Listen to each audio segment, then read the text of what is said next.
Si Billy.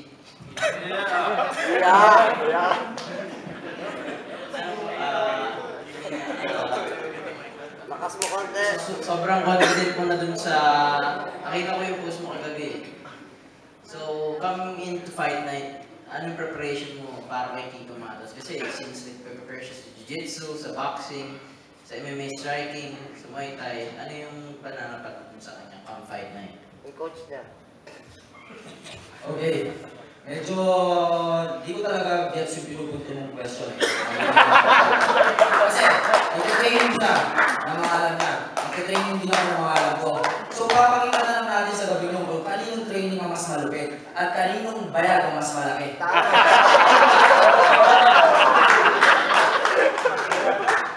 Thanks, Sir.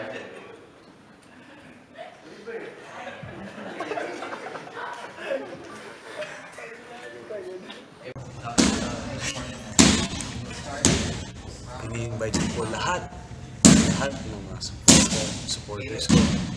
Sana supportahan niyo ang mga pelikula ko, ang mga TV shows ko, at ng mga laban ko, ha? I will not disappoint you. At kung magulpi man ako, laban pa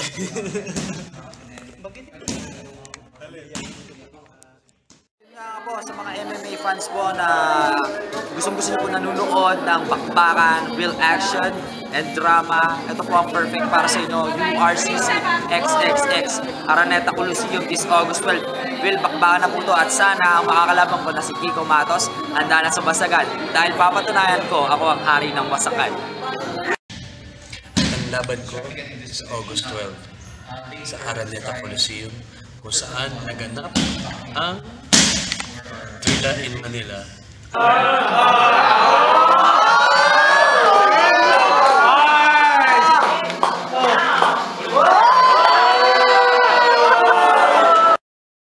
On August 12, URCC 30 at Araneta Coliseum, only the best mixed martial arts action in Asia.